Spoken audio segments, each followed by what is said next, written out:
O Apóstolo, capítulo 16. Na borda do abismo. Quando despertou, sentiu 1000 pontas de agulhas candentes nas fontes, na testa e no pescoço, como que os dentes agudos de uma víbora se haviam cravado em seus ossos e lhe sugavam a medula.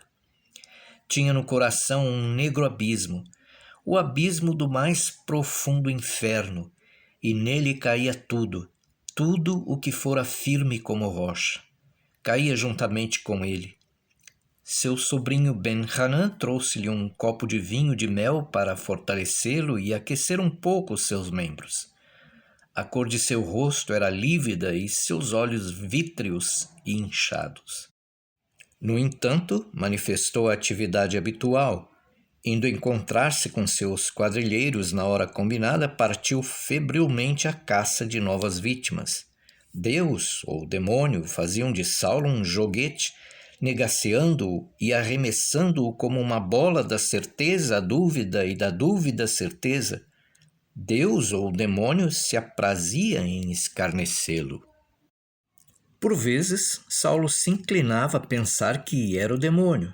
O mesmo demônio que lançara o sortilégio de uma falsa esperança e uma crença vã nas vítimas da sua perseguição. O demônio as impelia delirantes a roubos de fé para que tudo sofressem, sempre apegados a ele e considerando-o como o Deus de Israel. Aquele mesmo demônio o escarnecia e negaciava, dançando à sua frente, tornando-o uma bola que atirava nos abismos da dúvida.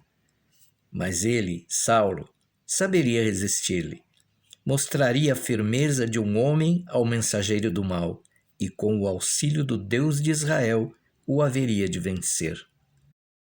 Assim estimulado, redobrou de zelo, fechou os ouvidos às súplicas dos pecadores e os olhos ao quadro de seus padecimentos. E fechou o coração com 7 selos, para que a dúvida não mais entrasse nele. Sabia que, em regra, suas vítimas aceitavam contentes os sofrimentos, mas dentre elas havia algumas que repudiavam a nova fé e voltavam com os corações curados e fortalecidos ao Deus de Israel e à sua Torá. Mas a grande maioria dos simples e ignorantes continuava apegada ao demônio, e obediente seguia-lhe os falsos caminhos. Ora, sucedera muitas vezes em seu trajeto se cruzar com os dos discípulos. Com frequência chegava à habitação de uma vítima logo depois de terem aqueles lá estado, ainda conservando o pó da soleira, os sinais das suas sandálias. O principal dentre eles era o piedoso Jacó ben Yosef, com suas constantes orações. Saulo ainda sentia no ambiente o cheiro dos óleos e ungüentos que ele aplicava, e ouvia nas respostas de suas vítimas as palavras de consolação que o discípulo lhes havia falado. Pelas informações de espiões, Saulo sabia que Jacó ben Yosef, Simão e Yohanan faziam secretos giros de visitas às casas miseráveis de seus adeptos, incutindo-lhes força contra a perseguição. Mas, a não ser que o transgressor pertencesse à comunidade dos judeus gregos, Saulo era tão impotente contra eles como contra os próprios discípulos. Afinal, achou que chegara a hora de estender sua mão contra os chefes da comunidade dos judeus gregos, em vez de voltá-la contra seus humildes companheiros. Conforme sabia, certo número dos principais havia fugido à perseguição, deixando os humildes sofrer-lhe todo o choque. Resolveu, portanto, ir procurar os que ainda ali se achavam. Filipe, o amigo e companheiro do pregador morto, era o primeiro que figurava na sua lista. Residia em uma grande casa na Rua dos Queijeiros, não longe do começo da cidade alta. Sua residência ficava num declive e se espalhava por vários terraços. No mais baixo havia o átrio calçado de pedra, em cujo centro existia uma fonte rodeada de ciprestes e de um peristilo. Os quartos de dormir ficavam naquele terraço, e uma escada conduzia ao terraço superior, onde se encontravam as salas. Acima daquele terraço havia outro com muitos cômodos de teto baixo e chato, destinados às mulheres. Ao chegar, Saulo não encontrou viva alma no tranquilo e bem conservado jardim do átrio. Os aposentos dos homens não tinham outros móveis ou objetos, além de uma esteira, de uma mesa baixa, de um moinho de pedra ou de uma caixa aberta contendo manuscritos. Em certo ponto havia um manto pendurado na parede, mas Saulo não encontrou ninguém naqueles cômodos. Assim que deles saiu, avistou na escada que levava ao terraço mais alto Zípora, a filha mais velha de Filipe. Vendo Saulo com seus homens, ela deteve-se. Achava-se pobremente vestida de estamenha, ao modo das mulheres que seguiam a nova seita. Não usava mais o cabelo com as tranças enroladas para cima à moda grega, mas deixava-os cair sobre o pescoço e os ombros, debaixo de um véu que também lhe recobria o rosto, conforme o uso das mulheres de Jerusalém. Aqueles a quem procuras não estão aqui, Saulo, disse Zípora em voz sonora. Só estamos nós, as mulheres. Cumpre teu dever. Estamos preparadas. O meu dever? Ordena a teus homens que nos levem presas. Foi assim que fizeste com outras. Levar presos a quem? Os homens não estão aqui. A nós, as mulheres. Mulheres, quem liga atenção a elas? Respondeu, repetindo a desdenhosa frase aramaica que corria sobre elas em Jerusalém. Seremos melhores que as mulheres dos pobres, que as mulheres que levaste ao tribunal do sumo sacerdote? Saulo, por que não cumpres teu dever? Já respondi, as mulheres não interessam. O espírito das mulheres é volúvel. Hoje pensam uma coisa, amanhã outra. E voltando-se para os companheiros, vinde. Os homens fugiram, deixando atrás de si as roupas das mulheres. Saulo, tu não cumpres honestamente teu dever. Usas de favoritismo, exclamou Zípora. Saulo não lhe respondeu. Fora dali, disse aos companheiros, as mulheres formam uma raça à parte. No entanto, as palavras de Zípora lhe soavam nos ouvidos. Não cumpres honestamente teu dever. Intimamente reconhecia que ela estava com a razão. Sim, mostrava favoritismo. Era a primeira vez que lhe sucedia, mas não conseguia resolver-se a levar presas Zípora, a mãe e a irmã dela, ao tribunal sacerdotal. Mas por que procedera diversamente com outras mulheres, com as mulheres miseráveis e esfarrapadas da cidade baixa? Ainda lhes ouvia as queixas e os lamentos e ainda lhes via os cabelos caídos sobre os corpos fracos e indefesos. Mas ao chegar a vez dos ricos e poderosos, das pessoas de suas relações, não se animava a proceder assim. Quem és tu, Saulo? Perguntou a si mesmo. Um opressor dos pobres ou um mensageiro de Deus, ardente de zelo sagrado pela sua honra e por sua Torá? Aquela acusação se lhe embutira no espírito mais fundo do que Zípora pensava. Saulo fora à sua casa para prender Filipe, porque sua consciência não lhe dava repouso. Desconfiando de que Filipe saíra da cidade, pois deixara de aparecer na sinagoga, quisera, para ter certeza, procurá-lo na sua residência. Mas havia outro homem que vira na companhia dos discípulos e que até então não fora procurar. Sua autoridade atingia também Barnabé, que era da comunidade grega. Pouco trabalho teria com o interrogatório dele, pois logo lhe acharia culpa de transgredir algum dos mandamentos judaicos e podia assim condená-lo aos açoites. Devia mandar bater-lhe como fizera com os outros. Mas Saulo evitava encontrar-se com Barnabé. Sabia que na casa da irmã dele estavam reunidas as mulheres que os discípulos assiduamente a visitavam e que lá se realizavam as refeições comuns da nova congregação. Evitava Barnabé não pela razão de o temer, mas por não se sentir com firmeza bastante para ver face a face o antigo amigo com quem não mais falara desde sua separação.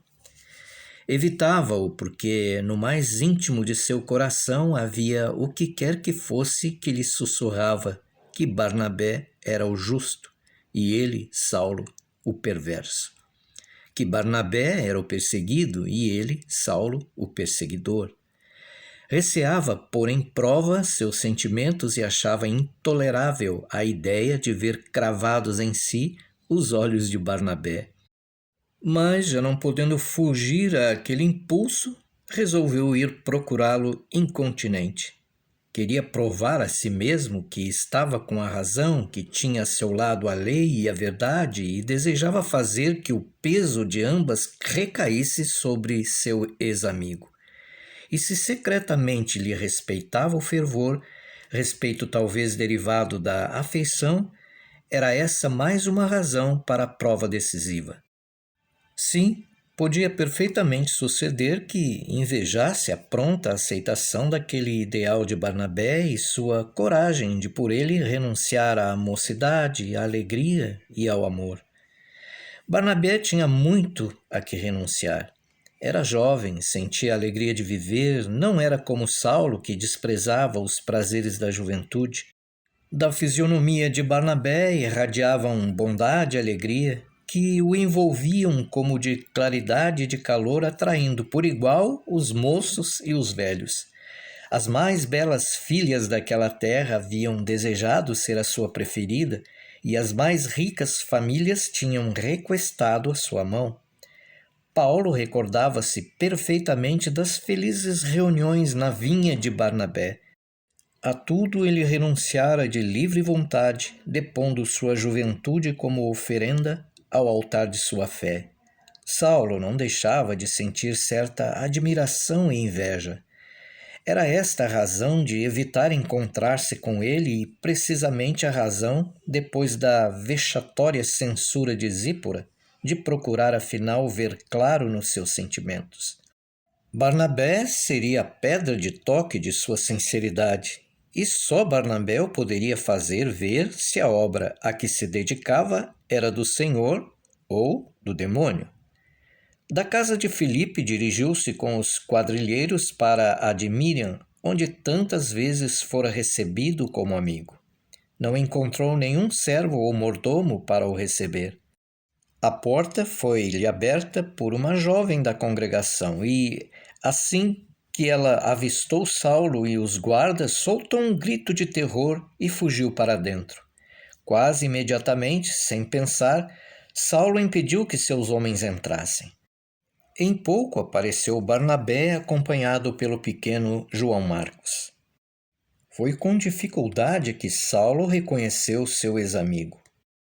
Com que então se parecia aquele guapo e elegante Barnabé, a quem sempre vira com túnicas de linho fino, com o rico manto a lhe cair nas costas e um brilhante anel no dedo? Era aquele o Barnabé cuja presença era um resplendor e uma harmonia? O homem que vinha em direção a Saulo tinha o aspecto de um nazireu. Seu corpo vestido de estamenha já não era esbelto, mas magro. Caíam-lhe emaranhados os cabelos e por entre eles via-se-lhe o rosto lívido e a barba crescida. Os dois se encararam sem dizer palavra, como em silenciosa luta. E no rosto de Saulo havia o que quer que era, que revelava fraqueza e terror. Seja de paz a tua vinda, irmão Saulo, disse Barnabé estendendo-lhe a mão. Não existe paz para os pecadores, disse o Senhor. Respondeu Saulo, desviando o olhar para outro lado. Tenho orado por ti, Saulo, para que Deus te faça ver os caminhos errados por onde tens andado. Saulo, meu irmão, desperta. As preces dos culpados são como incenso nos altares dos idólatras, replicou Saulo, e eu não sou irmão dos que comem de suas oferendas. Não deixarei de orar por ti, meu irmão Saulo, e quando despertares e perceberes a distância que teus passos te levaram pelo caminho do mal, Não fujas aterrado para o vale da morte, mas esforça-te para te segurares nos cornos do altar, a fim de poderes voltar para o nosso Pai Celeste. Pois eu sei, Saulo, que não fazes tais coisas por maldade, e sim por teres maus conselheiros, que te persuadem de que esse trabalho é de Deus. Saulo, Saulo, desperta para compreenderes que esse trabalho é de Satanás e não de Deus. É assim que falas ao mensageiro do sumo sacerdote? Vilão! Bradou Zadok o chamaíta. Vilão! Gritou após ele Judas de Bumpedita. Assim tratamos os vilões! Bradou Zabulon de Damasco e, erguendo o chicote, vibrou-o numa das faces de Barnabé. Antes que Saulo pudesse ordenar seus pensamentos, que as palavras do ex-amigo lançaram na maior confusão, viu sangue escorrer da boca de Barnabé para seu manto grosseiro. E Barnabé, seu amigo dos velhos tempos, em vez de reagir colérico, apresentou a outra face ao Damasceno, dizendo com um sorriso triste: O Senhor nos ensinou que quando nos ferem numa face, devemos oferecer a outra. Sim, já ouvimos isso, gritou Zabulon, erguendo de novo o chicote. Mas seu braço foi detido pela mão de Saulo. Para, insensato! Acaso somos bandidos? E sem olhar para Barnabé, disse aos companheiros: Partamos daqui. Vossa violência prejudicou o serviço de Deus. E afastou-se com os seus homens, mas em certa distância ouviu atrás de si a voz de Barnabé: Saulo, Saulo, eu sabia que és meu irmão.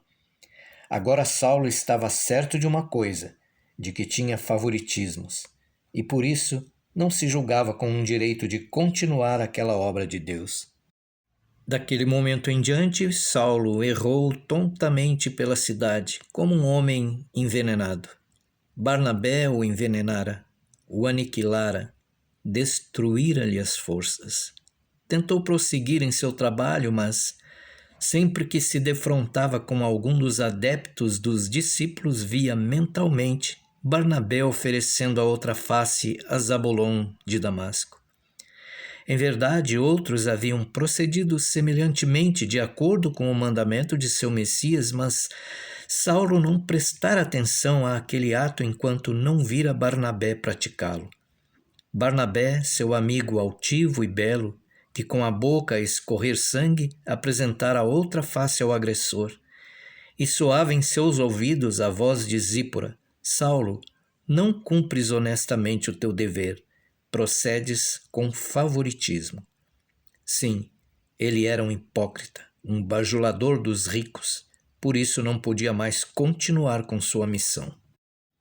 Por espaço de 2 ou 3 dias, Saulo, com o coração despedaçado por uma íntima luta, vagueou com o seu bando pelas ruas de Jerusalém.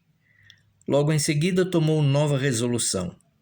Em Jerusalém tinha favoritismos, contava com muitos amigos entre os pecadores, por isso pediria que o mandassem para outra parte, para qualquer outra parte onde não conhecesse ninguém e ninguém o conhecesse.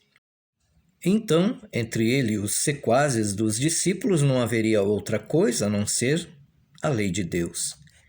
Isso lhe restituiria a antiga energia e confiança em si. Logo, se apresentou uma oportunidade. Os crentes da nova fé que existiam entre os judeus gregos de Jerusalém haviam fugido da cidade devido ao terror que lhes incutia Saulo. Fugiram para as províncias, para Samaria, para Galiléia, para a beira-mar, para Safad e o vale de Sharon, e para Shefelá, nas planícies do sul de Jope.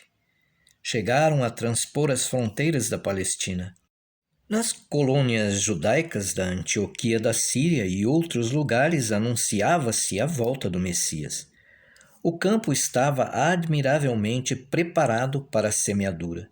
Em toda parte esperavam que de um momento para o outro chegasse o Messias. Os discípulos de Yohanan haviam entrado em muitas comunidades judaicas batizando os novos crentes em nome de seu mestre. Num grande número de cidades se haviam organizado congregações com o espírito dos essênios, que viviam isolados a observarem rigorosas leis de purificação e a se prepararem para a chegada do Messias. Ora, quando, fugindo à perseguição de Saulo, os crentes judeus gregos chegaram àqueles lugares, encontraram facilidade em organizar pequenas congregações. A notícia dos progressos da seita em breve foi ter aos ouvidos dos príncipes dos sacerdotes, que as ouviam com grande interesse e, particularmente, o sumo sacerdote se sentiu impressionado pelas informações que lhe vinham de Damasco, cidade síria.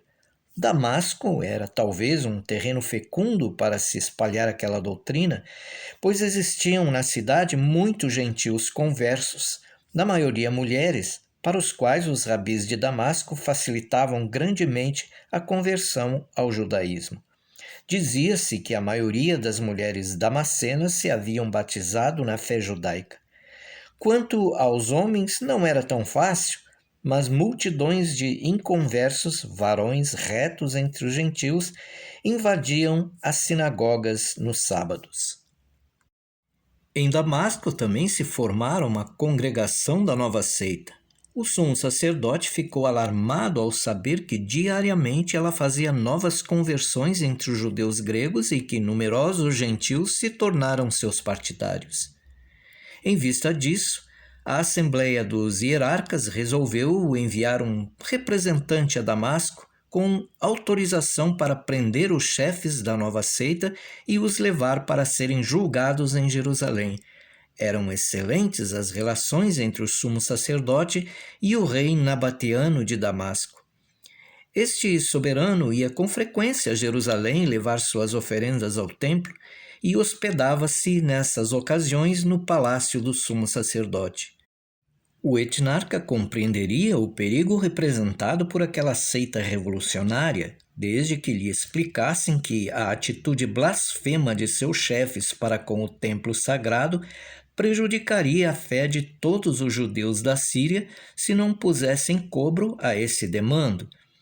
O sumo sacerdote estava convicto de que o governador de Damasco auxiliaria a prisão dos blasfemadores e os entregaria a seu mensageiro.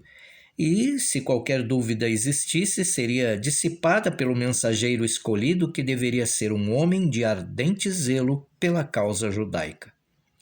Logo que Paulo soube da resolução dos hierarcas, dirigiu-se à sala do magistrado do templo e suplicou com veemência: "Mandai-me para Damasco?" Este pedido foi comunicado ao sumo sacerdote, que imediatamente aqueceu. Naquele mesmo dia foram escritas cartas aos chefes das sinagogas de Damasco. A mão do sumo sacerdote era forte e alcançava até longe, pois em toda parte os judeus eram reconhecidos como um povo separado. E sendo o sumo sacerdote como que seu representante legal, tinha o direito de ordenar a seus súditos judeus que comparecessem à sua presença em Jerusalém. As cartas foram seladas e entregues a Saulo, que em consequência partiria com autorização para prender discricionariamente qualquer judeu em Damasco e conduzi-lo perante o tribunal do sumo sacerdote. Por esta ou aquela via, a notícia dessa resolução chegou aos ouvidos de Jacó e dos outros discípulos, que ficaram aterrorizados com a ideia de Saulo irromper entre a nova congregação de Damasco. Quando se achavam sentados para a refeição em comum, com Jacó à cabeceira da mesa, todos lamentaram os seus irmãos em fé, os homens, mulheres e crianças que iam cair nas mãos do perseguidor Saulo de Tarso. O simples nome deste era pressagiador de calamidades. Quedaram-se de olhos baixos, faces pálidas, mãos trêmulas. Em outros lugares, todavia, manifestavam outras emoções, não medo, mas cólera e desprezo, o que especialmente sucedia com os crentes que o haviam conhecido na escola de Rabban Gamaliel. Os fariseus existentes entre os cristãos, e seu número era considerável, sentiam tanto vexame e humilhação ao ouvirem o nome de Saulo, quanto os seus antepassados quando se falava no bezerro de ouro. Que sucederá com a Santa Congregação de Damasco? Ouvi dizer que entre as cartas que vai levar há uma dirigida ao governador, que é amigo da casa de Hanã, e esse governador não hesitará em entregar os santos ao sacrifício, dizia um deles. E pensar-se, comentou outro, que o tal Saulo foi discípulo de Rabban Gamaliel, que por sua vez foi do bondoso Hilel. Oremos pela paz da Santa Congregação de Damasco, propôs um dos discípulos mais velhos. Oremos para que ele nos proteja contra a mão do opressor, contra a mão do nosso inimigo, Saulo de Tarso. Não mandou nosso Senhor que orássemos por nossos inimigos? Volveu Jacó ben Yosef. Meus caros irmãos, oremos também pelo jovem Saulo para que Deus se apiede dele e volte o seu coração para o bem. E Jacó, à cabeceira da mesa, e os discípulos e irmãos inclinaram as cabeças e oraram pela alma de Saulo de Tarso. Senhor dos mundos, tu que és o Pai de todas as almas, tem compaixão da alma do jovem Saulo de Tarso. Levanta-o dos abismos sem fundo em que caiu. Abre-lhe os olhos para que veja a luz de teu santo servo Yeshua, o Messias, que nos enviaste como Consolador. Volta-lhe o coração para o bem, para que ele reconheça o mal que fez e evite continuar a proceder do mesmo modo. E compadece-te dele na hora do seu arrependimento, fortalecendo-o para que não caia em desespero e pecado, mas confie na tua graça e encontre amparo na tua fé. Faze que se volte para o caminho que nos ensinaste. Amém. Do outro lado da cortina, as mulheres repetiam as palavras dessa oração que Jacó ben Yosef proferiu pela salvação de Saulo de Tarso.